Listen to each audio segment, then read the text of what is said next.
Shalom Bapak Ibu. Sebuah anugerah saya ada di tempat ini. Nama saya Rubin Ong.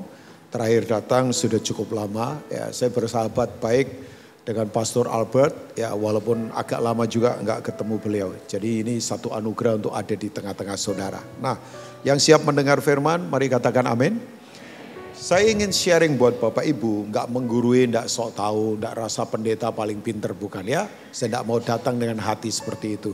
Tapi izinkan saya berbagi tentang satu prinsip namanya bahwa Tuhan itu adalah Tuhan yang membuat semua hal jadi baru. Buat Tuhan gak ada yang baru karena Tuhan sempurna kan. Ini yang baru buat kita ya, all new things. Nah kita coba lihat Yesaya pasal 43. Coba kita, ini dia firman yang ada di Yesaya 43 ayat 18 sampai 21. Yesaya adalah salah satu nabi selain Yeremia yang hidup di mana Israel lagi mengalami tawanan oleh bangsa yang waktu itu bangsa lagi hebat lah ya. Itu imperium paling besar namanya adalah bangsa Sinear atau Babilonia. Ya, kalau sekarang petanya mungkin ada di Irak bagian selatan ya. Nah, ini bangsa ini adalah bangsa yang memang kebesarannya begitu luar biasa ya. Nah, tapi begini Bapak Ibu. Waktu kemudian mereka dalam tawanan, ya orang berkata masa sih ini bangsa pilihan kok ditawan. Ya berapa lama mereka ditawan di Babilonia? 70 tahun. Ya 70 tahun lama akibat mereka memberontak. Ya circle-nya itu tuh lingkarannya Israel kan begitu tuh. Bertobat, diberkati, lupa diri, kemudian menyembah berhala, kemudian dihukum, mereka menjerit, berseru pada Tuhan, nanti diberkati lagi. Ya itu tuh circle-nya begitu, jatuh bangun begitu. Ya itu yang terjadi terus. Ya kayak kekristenan sekarang begitu kan. Ya menderita, datang ke Tuhan, begitu diberkati lupa, nanti bertobat lagi. Ya menderita, bertobat dan kemudian begitu terus. Tapi ini firman menurut saya adalah firman yang 2700 tahun yang lalu atau 700 tahun sebelum Yesus lahir sebagai manusia diberitakan. Nah berharap ini menjadi sebuah pesan profetik untuk ke depan ini Bapak Ibu ya. Firmannya ini firman Tuhan. Janganlah ingat-ingat hal-hal yang dahulu. Dan janganlah perhatikan hal-hal yang dari zaman purbakala. Lihat, saya suka kata itu. Behold, perhatikan, lihat ya. Aku hendak membuat sesuatu yang apa Bapak Ibu? Yang baru, yang sekarang sudah tumbuh. Belumkah kamu mengetahuinya? Ya, aku hendak membuat jalan di padang gurun dan sungai-sungai di padang belantara. Ini ayat aneh banget, nanti saya akan jelaskan. Ibadah pagi saya mengambil dari tema ini, tapi saya enggak membahas soal jalan di padang gurun dan sungai di padang belantara. Nah, binatang hutan akan memuliakan aku, serigala dan burung unta, sebab aku telah membuat air memancar di padang gurun dan sungai-sungai di padang belantara untuk memberi minum umat pilihanku. Baca sama-sama yuk ayat yang ke-21, 23. Umat yang telah kubentuk bagiku akan memberitakan kemasyuranku. Yang setuju katakan? Nah, kalau Bapak Ibu lihat ayat 20, orang bisa tafsirkan begini. Ya, ini lawatan, memang betul. Ya ini kan kalau binatang hutan dan kemudian apa namanya serigala dan burung unta ini adalah orang-orang yang kalau saya boleh tafsirkan ini orang-orang yang keras semua, yang wild, yang liar. Tapi memang sekarang sedang terjadi. Ya saya tidak bisa sebutkan negara-negara yang kelihatannya sepertinya kekristenan nggak bisa masuk. Bayangkan sekarang ribuan orang bertobat tiap hari. Ya saya tidak usah jelaskan negara mana, tapi memang aneh. Sekarang lagi terjadi. Makanya saya ingatkan ya. Jangan bangga, wah suku Kristen dari lama sudah Kristen. Yang hati-hati begini, yang terdahulu jadi terkemudian. Yang terkemudian jadi terdahulu. Saya dengar satu jaringan, saya tidak usah sebutkan namanya juga. Karena tidak penting Bapak Ibu ya. Ya mereka cerita ke saya. Mereka sampai berkata, enggak mungkin. Puluhan ribu orang bertobat kenal Tuhan. Dan mereka dibaptis. Ya saya dengar ini roh saya melonjak. Kan saya orang misi, saya biasa turun di lapangan. Roh saya melonjak luar biasa. Oh iyalah senang. Saya tuh paling senang kalau dengar orang belum kenal Tuhan bertobat. Itu kesukaan saya cuman itu saja. Ya kerinduan hati saya cuman itu, saya nggak rindu yang lain. Saya nggak rindu rumah gede, nggak rindu punya jet pribadi. Ya kalau Tuhan nanti satu kali kasih itu boleh lah ya. Tapi ya Pak Petri saja yang punya ya, saya pinjam aja nanti. Nggak, maksudnya saya nggak rindu yang begituan. Kerinduan saya cuma satu. Lihat orang dipulihkan, kembali ke Tuhan dan hidupnya. Benar, itu saja kerinduan saya. Tapi begitu mendengar, bayangkan orang susah, daerah yang keras, daerah yang tidak mungkin Tuhan melawat. Kalau kita berpikir logika. Tapi Tuhan melawat loh. Tapi begitu saya berkata, wow dahsyat. Di satu sisi saya dipukul Tuhan, ditampar saja. Enggak lah, ini bahasa kiasan saja. Saya tidak mau dipukul Tuhan, mati saya dipukul Tuhan. Tidak usah pukul lah. Tuhan cuman berembus saya, udah kita habis kan. Nah ini bahasa kiasan saja. Karena begini, ya dalam hati nih, dalam hati. Tuhan berkata begini, lu diam, saya gerak, siapa lu? Kalau boleh saya beritahu ya, Bapak Ibu boleh diam silahkan. Tapi Tuhan gerak, siapa kita? Loh, kalau kita tidak mau Tuhan pilih orang lain kok. Makanya tidak usah merasa apa. Saya juga kalau dapat pelayanan, itu anugerah. Yang lebih pinter banyak, asli. Yang lebih jago banyak. Iyalah, tapi kan begini, pertanyaannya mau enggak? Tuhan enggak cari orang mampu. Karena enggak ada yang mampu. Orang tanya Pak Rubin mampu. Enggak lah, masa mampu? Iyalah, pergi ke pedalaman pernah. Damaikan dua suku berperang. Di mana orang makan orang. Ya, kuasa kegelapan manifestasinya luar biasa. Orang bisa jalan di daun. Mereka teriak tiba-tiba peluru bisa rontok, bayangkan. Ya enggak mampu lah. Gimana mampu dengan kekuatan manusia? Tapi Tuhan cari orang yang mau. Dan masuknya enggak main-main. Itu bisa berjam-jam masuk ke dalam naik mobil. Ya, tapi kan memang Tuhan enggak cari orang mampu. Kayak orang saya enggak, kayak saya seperti ini enggak mampu. Oh saya mau khotbah saja enggak mampu kok. Cuman saya berkata Tuhan aku mau dipakai. Ya mau Tuhan. Udah kita enggak mampu. Tapi Tuhan mampu. Amin. Nah ini dia. Nah ini prinsipnya. Tanpa Tuhan kita enggak mampu. Tapi tanpa kita Tuhan tidak mau. Oke saya ulangi lagi. Tanpa Tuhan kita enggak mampu. Saya enggak mampu tanpa Tuhan. Tapi ternyata tanpa saya Tuhan enggak mau. Hebat ya. Loh Tuhan bisa lakukan apapun. Tapi dia enggak mau kalau enggak lewat kita. Bapak Ibu kok kayaknya masih curiga nih siapa nih orang kayaknya yang khotbah ini. Oke. Mas bro yang main keyboard masih ada enggak? Belum diangkat Tuhan kan? Belum ya enggak lah. Kalau diangkat saya malah khawatir kok. Kita kan kalau pengangkatan diangkat bersama-sama kan. Boleh ada ya. Ada brother ada ya. Kalau dia main gitar ini my friend ya. Jadi ada ya? Enggak apa-apa. Enggak saya pengen nyanyi saja tiba-tiba. Oke. Ada lagu bagus namanya Blessed Assurance. Jaminan diberkati. Itu lagu itu menurut saya, ya kan dikarang abad 18. 18 berapa ya? Saya agak lupa, googling saja. Blessed Assurance. This is my story, this is my song. Suara saya lumayan lama ya. Ya bolehlah kalau ada produser tertarik. Ya tapi udah angkatan lama, pasti generasi milenial gak suka suara model begini ya. Nah lagunya bagus banget. Gak ada ya? Oh lagi makan siang kayaknya ini jam makan. Enggak lah ya. Oke enggak apa-apa bro. Oh ada. Kirain kamu diangkat Tuhan loh saya belum. Enggak lah. Haleluya. Oke kasih A bro. Nama siapa? DP nama? Bayu. Keren banget. Gak cocok dengan namamu. Karena keren kamu ya. Oke. Mestinya Michael atau siapa lah ya. Enggak ada apa-apa Bayu keren juga. Bro kasih kunci A. Ya. Ya. Ini khusus jantung saya nyanyi, jarang nyanyi. Tahu lagu ini ya? Ini ya. Tidak usah di plus-plus, saya malah jadi fals nanti. Biasa aja ya. Jangan A minor apa, A plus. Ya. Narik suaranya takut fals saya. Oke. Iya kan? Tahu lah. Ya. Ini penyanyi semua ya kayaknya ya. Oke. Nah lagu ini judulnya Blessed Assurance. Tahu nggak yang ngarang lagu ini adalah seorang wanita. Ya tapi wanita ini buta. Buta. Kenapa buta? Salah operasi. Gak lahir buta. Jadi waktu kecil dia sakit mata. Kemudian ternyata operasi salah. Akhirnya dua-duanya buta. Bayangkan gak pergi kemana-mana. Dan orang hina dia, ngapain kamu hidup? Katanya kamu punya Tuhan yang hebat. Mana? Kamu buta loh. Mau ngapain kamu? Tapi tahu nggak, sepanjang hidupnya. Saya punya teman musisi banyak. Salah satunya adalah Aminoto Kosin, my friend.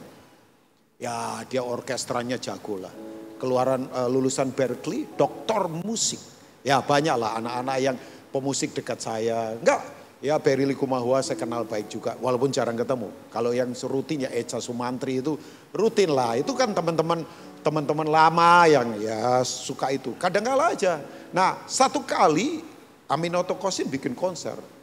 Ya, woi orkestra nyanyi lagu ini. Kerennya minta ampun. Itu saya begitu mendengar, saya diberkati. Anak saya tahu lagu ini. Nanti cucu saya juga akan tahu lagu ini. Anak-anak bapak ibu pasti tahu lagu ini. Ini himne dikarang abad 18 sekian. Dan orang ini seumur hidupnya itu karang himne tahu nggak bapak ibu? Ya, yang lain yang terkenal itu di jalannya ku diiringnya.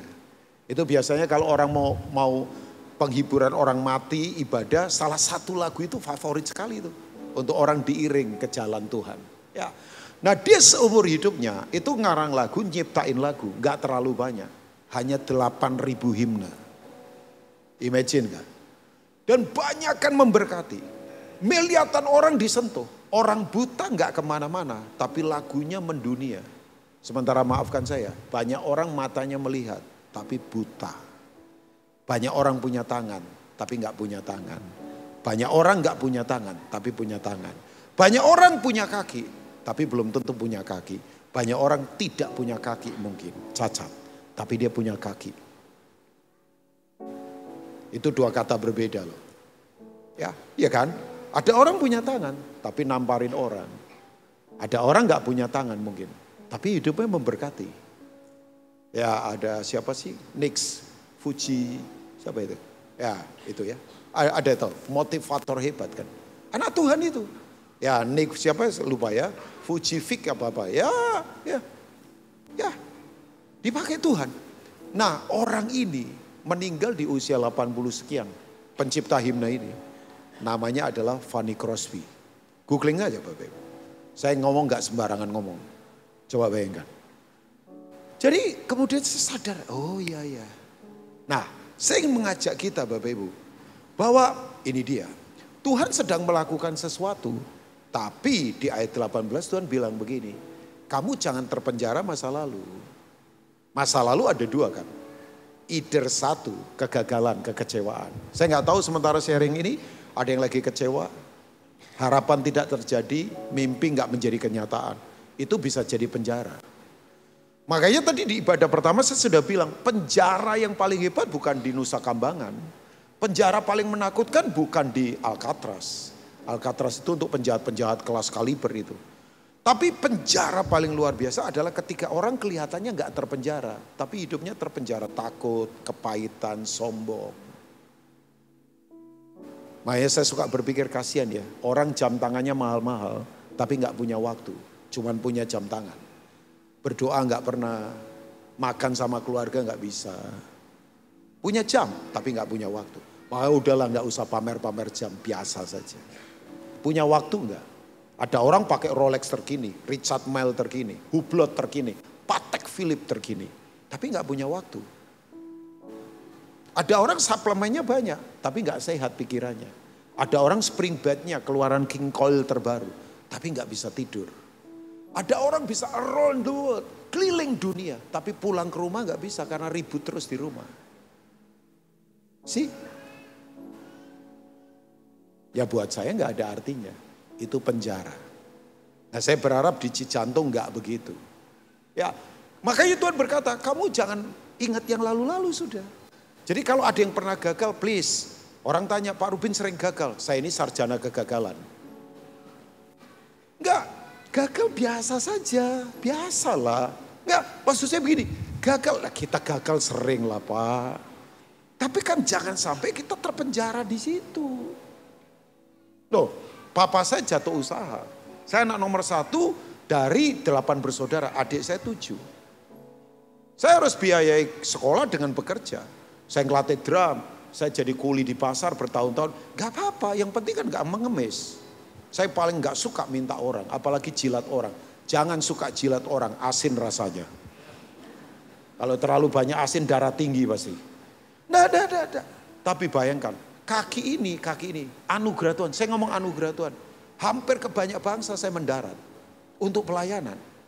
Gak keluar uang sendiri, dipanggil. Tiba-tiba ada orang panggil di North America, Toronto, Vancouver. Saya tanya, kamu panggil saya kenapa? Saya tidak ukur berkat harus pergi ke luar negeri. Pergi ke desa pun itu berkat. Saya tanya, kamu bisa panggil saya kenapa? Tiba-tiba mereka ngomong begini, kita lagi berdoa menyiapkan retreat. Siapa pembicaranya? Tuhan bicara, Rubin Ong diundang. Padahal mereka gak kenal saya. Saya tidak promosi lewat Instagram, lewat apa? Udahlah, saya punya Instagram cuma mau ngontrol anak saya ngapain. Asli Pak, saya nggak tahu posting IG story, nggak tahu. Teman-teman saya nggak tahu saya di Cijantung loh. Kecuali ada yang posting tiba-tiba kenal sama teman saya ya. Nggak tahu, saya ada di mana nggak tahu. Dan mereka nggak perlu tahu. Ya, makanya saya geli tuh kalau ada pendeta posting naik bisnis kelas, kemudian ada tulisannya lagi, bagi Tuhan tidak ada yang mustahil. Ya ampun. Saya bilang memang Tuhan gak mustahil. Kamu naik bisnis kelas, kamu naik becak, bagi Tuhan gak ada yang mustahil. Gak masa kemustahilan, bagi Tuhan gak ada mustahil diukur cuman kamu naik bisnis kelas. Kamu naik apa saja, Tuhan tidak pernah mustahil. Halo? Iyalah, udahlah posting yang bener lah. Yang gitu-gitu gak usah diposting lagi, ngapain lagi. Oke, kembali lagi. Nah, saya khotbah apa sih ini sebetulnya? Oke, kembali. Jadi begini, kalau ada kekecewaan, kepahitan, udah lupakan. Ada yang gagal di tahun 2023, jangan terpenjara, jangan trauma. Setan paling suka mengintimidasi kita. Intimidasi membuat jiwa terpecah. Orang kalau jiwanya pecah itu sesak nafasnya dicekik. Tahu nggak, coronavirus itu membuat orang ketakutan, makanya nafasnya habis. Orang mati bukan karena virusnya, orang mati karena ketakutan, isolasi. Loh, masih ingat gak sekian tahun yang lalu? Itu orang ketakutan di mana-mana. Nah itu Bapak Ibu, ketakutan itu selalu mengintimidasi, memenjara kita, mencekik kita sampai kita gak bisa bernafas lega. Padahal kan Tuhan katakan dalam Tuhan ada kemerdekaan. Amin. Dalam Tuhan ada kemerdekaan. Yang setuju katakan amin. Dalam Kristus ada kemerdekaan. Jangan mau dipenjara. Atau yang kedua, penjara berikutnya apa? Kesuksesan masa lalu. Pernah lihat gak ada orang yang bangga terus di waktu lalu? Sudahlah. Ya, saya dalam hidup ini prinsip saya. Saya tidak akan mempertontonkan pada dunia apa yang saya dapat dari dunia. Saya tidak akan mempertontonkan kekayaan, saya tidak akan mempertontonkan pakaian, saya tidak akan mempertontonkan gelar, saya tidak akan mempertontonkan fasilitas. Saya tidak akan memperlihatkan pada dunia apa yang bisa saya ambil dari dunia. Saya akan memperlihatkan pada dunia apa yang Tuhan sudah taruh di dalam saya. Gak perlu pamer-pamer. Ya, saya tahulah kalau orang suka pamer berarti rasa amannya salah. Pernah lihat gak ada orang pamer mobil terus? Rasa amannya ditaruh di mobil. Mobil bisa meledak. Mobil bisa keserempet, Pak. Yalah, udah. Pernah lihat gak ada orang yang pamer-pamer kecantikan, ketampanannya, pakaiannya? Kok kayak ada yang kepahitan ini kayaknya ya. Enggak lah, bercanda saja Bu. Enggak perlu. Makanya tadi saya katakan, saya tidak akan mempertontonkan pada dunia apa yang saya ambil dari dunia. Saya akan memperlihatkan pada dunia apa yang Tuhan sudah taruh di dalam saya. Apa yang Tuhan sudah taruh kasihnya. Apa yang sudah Tuhan taruh hikmatnya. Apa yang sudah Tuhan taruh dalam saya urapannya. Perlihatkan itu pada dunia. Kalau ada orang yang di tengah penderitaan bisa berani berkata I am happy. Salah satunya orang itu adalah Ibu Teresa. Majalah Time menobatkan dia menjadi pahlawan abad 21. Siapa dia? Bukan presiden Pak, Ibu. Wanita biasa cenderung membungkuk. Saya masih ingat waktu Lady Di. Ya, Lady Di. Lady Di. Waktu Putri Diana meninggal, seorang putri. Seluruh dunia menangisin karena kehilangan hati putri 3 bulan lamanya. Saya gak setuju perselingkuhannya, tapi kan kasihan. Lihat saja di film Crown judulnya. Netflix punya film, kasihan sih dia. Karena gak dicintai suaminya kan. Ya suaminya punya first love. Ya tahulah ya, tahulah. Tapi wanita ini sebelum dia meninggal, kecelakaan di Perancis, di Paris. Saya ada di underpass itu, di mana dia tabrakan. Teman saya bilang begini, di sini pastor, putri itu meninggal. Dia perlambat kendaraannya. Saya bilang, bro, udah nggak usah dilambat-lambat. Nanti bisa ditabrak orang dari belakang kan gak enak juga. Ya kan? Nggak, saya bilang udah jalan. Oh iya saya tahu di situ. Ya dia tertabrak itu kan. Dunia meratapi 3 bulan lamanya. Karena saya senangnya begini, sebelum dia meninggal, dia jadi utusannya PBB kan. Untuk datangi orang yang kena AIDS, datangi orang yang kena HIV, datangi orang yang sakit ya kan. 3 bulan dunia menangis. Saya masih ingat saya merintis gereja di Salatiga, saya 7 kali merintis gereja. 1 kali saya merintis gereja di Salatiga, itu tahun 90-an sekian lah. Lady Di meninggal. Ya, ada satu pengurus gak datang ibadah hari Minggu. Saya tanya, kenapa gak datang ibadah? Saya sedih pastor. Sedih kenapa? Saya pikir apa? Iya, Putri Diana meninggal. Loh, apa hubungannya? Ini Salatiga, dia ada di United Kingdom, jauh banget di Inggris. Jaraknya puluhan ribuan kilometer. Iya, hati saya sedih. Kehilangan seorang putri, oke lah, oke. Tapi minggu depan datang ya, kalau enggak malah bahaya nanti kamu ya. Minggu depannya datang. Tapi begini, waktu Teresa meninggal, kan setelah Lady Di meninggal, seminggu kemudian Teresa meninggal. Ya kan, coba kalau ingat sejarah pasti tahulah. Seminggu kemudian setelah Putri Diana meninggal, Teresa meninggal. Tahu enggak, Lady Di ditangisi 3 bulan, Teresa ditangisin seluruh dunia 3 tahun lamanya.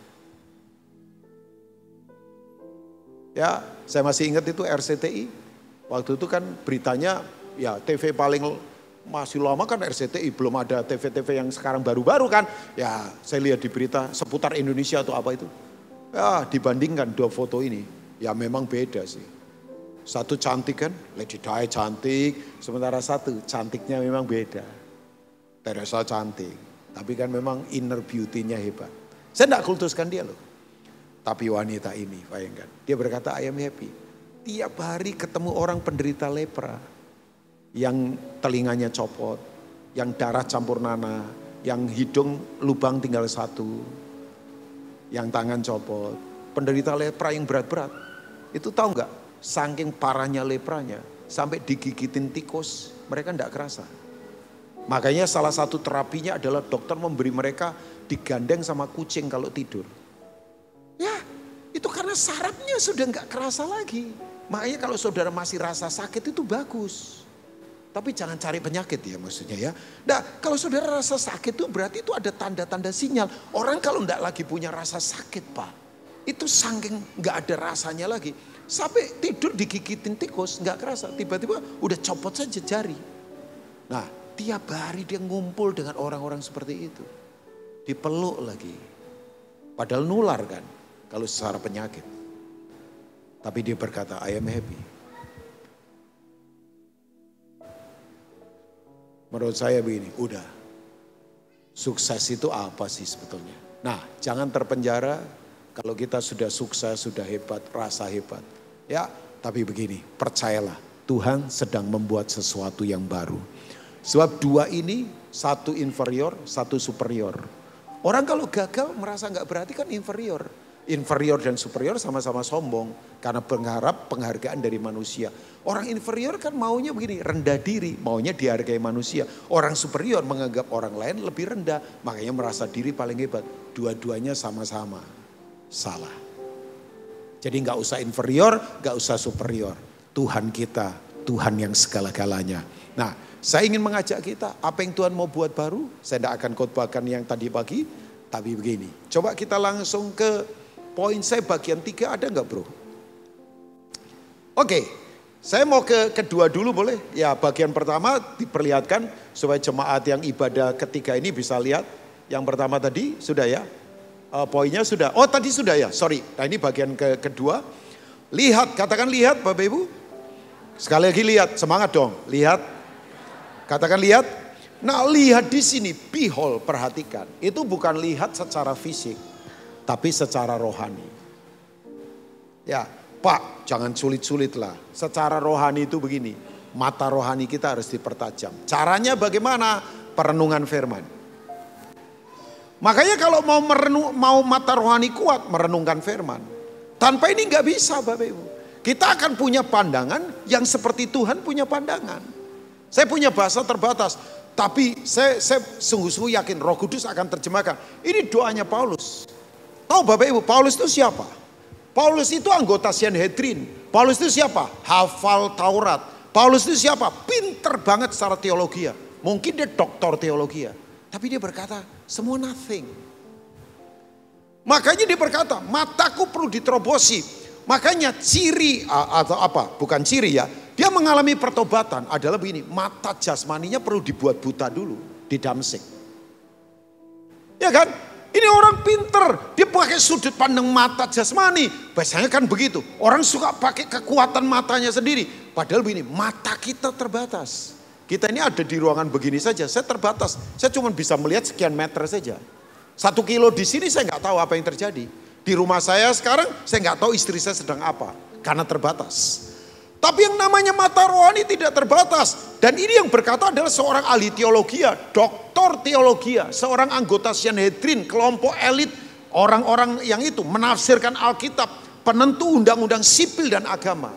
Dia berkata begini nih, ayat 18, Efesus 1 ayat 18. Dan supaya ia menjadikan mata hatimu terang, agar kamu mengerti. Katakan mengerti Bapak Ibu.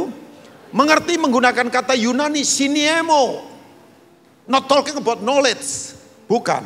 But talking about revelation. Ini bicara tentang pewahyuan, bukan sekedar tahu. Kalau cuma tahu begini, gampang lah. Baca buku tahu, search di internet tahu, googling di Google pasti tahu Bapak Ibu. Pengetahuan banyak. Tapi kalau kita nggak ngalami percuma Bapak Ibu. Kekristenan itu harus mengalami, pengalamannya ada 3, yaitu apa? Power encounter, love encounter, and truth encounter. Kita mengalami kuasa Tuhan, kita mengalami kasih Tuhan, tapi kita harus mengalami kebenaran Tuhan. Power encounter, love encounter, and truth encounter. Itu yang membuat kita kuat. Ya.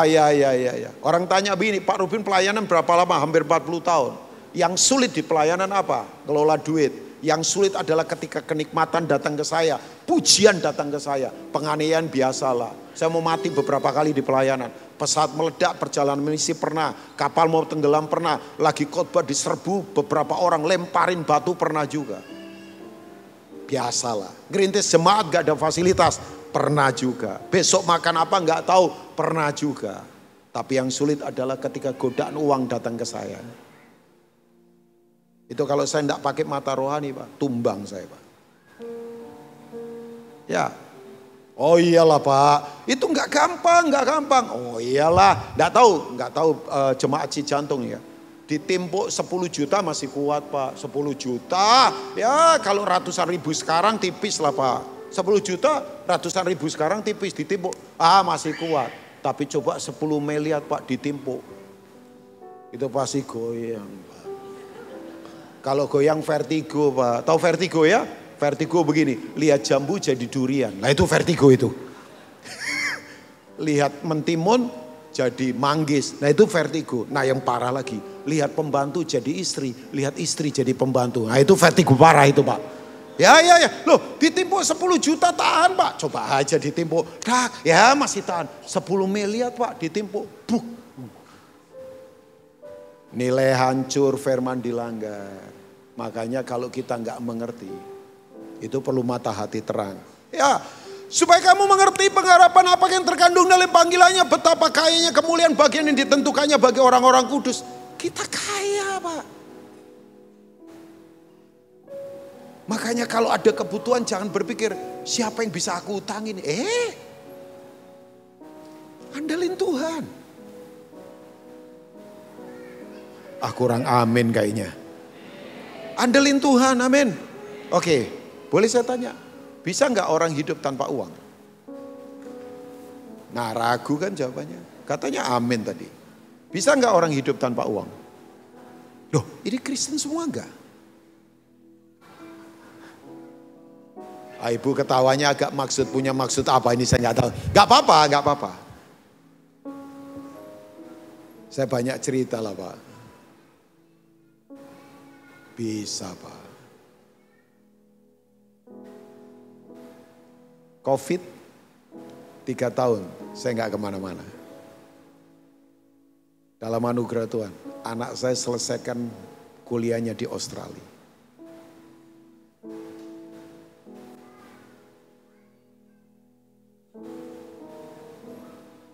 Saya punya rumah, gak pakai modal. Saya lagi di Vietnam. Tiba-tiba Tuhan selesaikan semua dengan cara ajaib. Oh masih banyak Pak. Ya yang gak percaya silahkan. Saya ngalami. Makanya saya berani berkata, Tuhan dahsyat. Ada waktu saya sebentar harus selesai. Dan betapa hebat kuasanya bagi kita yang percaya. Sesuai dengan kekuatan kuasanya. Yang dikerjakannya di dalam Kristus dengan membangkitkan dia dari antara orang mati. Mendudukan dia di sebelah kanannya di sorga. Coba begini, minta sebelum masuk 2024. Mata rohani diterangi. Saya tadi ibu udah bilang tahun depan saya punya visi see the Lord, melihat Tuhan. Tadi ada pencipta lagu saya bilang, Mas bikin lagu soal melihat Tuhan. Saya tadi udah bilang ya, yang ciptain lagu terima kasih Tuhan tadi. Mei. Saya bilang Pak ciptain lagu tentang melihat Tuhan. Tapi begini, saya tutup dengan yang bagian C. Coba lihat bagian C. Ada ya? Atau saya cuma 2, ada 3 ya? Pak Daniel, ini. Oh cuma 2 saja ya, oke. Nah ini dia. Buat Tuhan gak ada yang baru. Tuhan itu sempurna, yang setuju katakan amin. Tapi ini Tuhan akan mengerjakan hal yang baru buat kita. Nah selesai sudah, sedikit saja, sebentar ini selesai. Tuhan itu akan membuat jalan di padang gurun. Aneh kan? Aneh gak menurut Bapak Ibu? Saya ini penikmat tol. Ya Surabaya Jakarta beberapa kali drive pakai mobil. Oh mereka udah maju semua, saya harus selesaikan. Padahal habis ini gak ada ibadah lagi kan. Masih panjang loh 1 jam lagi saya. Gak apa-apa ya kalian berdiri ya. Gak apa-apa lah ya, jadi kita strap mereka kayak anak SD kena hukuman. Enggak lah, mereka sudah harus, itu berarti ini tanda ada yang maju, ada yang turun. Ya kan? Sebab kalau semua maju nanti negara berantakan. Jadi ada yang maju, ada yang turun. Kan gantian. Loh, enggak usah tepuk tangan. Kan ada yang maju, ada yang turun kan. Ada yang naik, ada yang turun, ada yang turun, ada yang naik. Kan biasa saja kehidupan begitu. Oke. Nah, oke. Ya. Jangan lihat mereka, tetap lihat saya. Enggak pewahyuan harus saudara dapat. Biasanya memang jemaat kalau dengar khotbah, ingatnya yang lucu saja.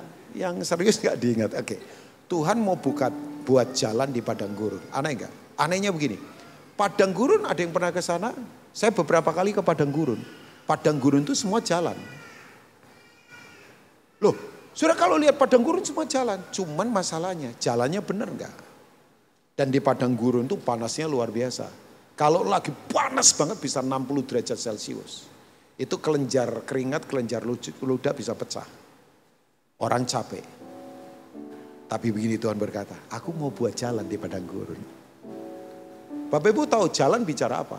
Jalan itu bicara 2 hal. Yang pertama akses. Katakan akses. Everybody say akses. Sekali lagi katakan akses. Kita punya akses. Akses itu kayak kunci.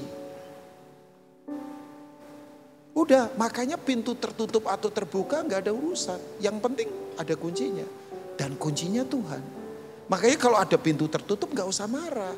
Yang pegang kunci. Mungkin Tuhan tutup karena Tuhan mau bukakan pintu yang lebih baik daripada pintu yang kita ingini. Nah itu, tepuk tanganlah untuk itu.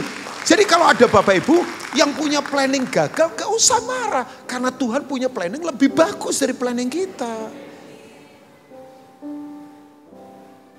Ya, jadi akses. Tapi yang kedua, jalan itu apa? Jalan pergerakan, gak berhenti.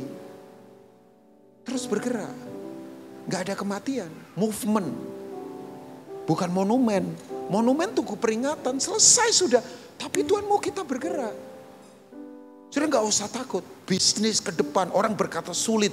Tapi Tuhan akan membuat kita bergerak. Pekerjaan akan membuat Tuhan akan bikin kita bergerak. Saya punya teman. Semua retail lagi pada tutup.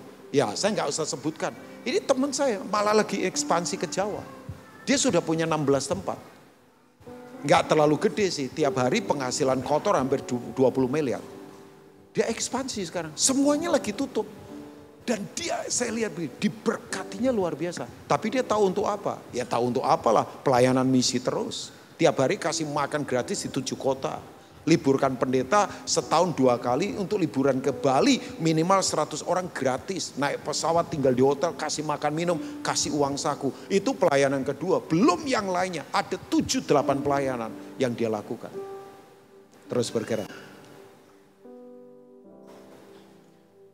Tapi yang kedua, Tuhan akan bikin sungai-sungai di padang belantara. Sungai bicara apa? Kesegaran. Stream, aliran. Gak usah takut, akan ada kesegaran ilahi. Amin. Yang sekarang lagi tawar hati, akan ada kesegaran. Makanya dilarang cemberut. Jangan cemberut kayak kuda belum tumbuh gigi. Jangan cemberut, bersukacita. Halo, jemaat JCC Jantung, bersukacita. The joy of the Lord is our strength. Sukacita dari Tuhan, itu kekuatan kita. Orang kalau sukacita, hormonnya sehat. Makanya saya suka bercanda saja. Jangan seperti ini. Tahu enggak, orang gila, COVID, jarang yang mati. Ketawa terus. Makan di tong sampah, sehat loh. Tidur di jalanan, enggak pernah masuk angin. Pernah enggak ketemu orang gila pergi ke kios dan berkata, "Bu, beli tolak angin." Kenapa? Masuk angin. Enggak ada. Kerikan enggak pernah. Ketawa terus, coba bayangkan. Makanya betul, hati yang gembira adalah obat. Kita coba. Ya, tapi jangan gila lah maksud saya. Saya cuma kasih contoh. Saya berharap ini contohnya benar atau tidak. Tapi lihat orang gila ya. Makan seenaknya. Ya tetap seger. Gak pernah kerikan. Gak pakai baju. Gak masuk angin loh. Kita ini loh. Spring bed bagus. Ruangan bagus. Masuk angin melulu. Sakit-sakit melulu. Lah kurang sukacita cemberut. Terus sampai cecak itu takut lihat kita. Ya kan? Oke, ayo bersukacitalah. Ada aliran kesegaran yang Tuhan beri. Saya itu paling gak mau minta tolong orang. Yang wajahnya belum ngomong tidak saja sudah tidak.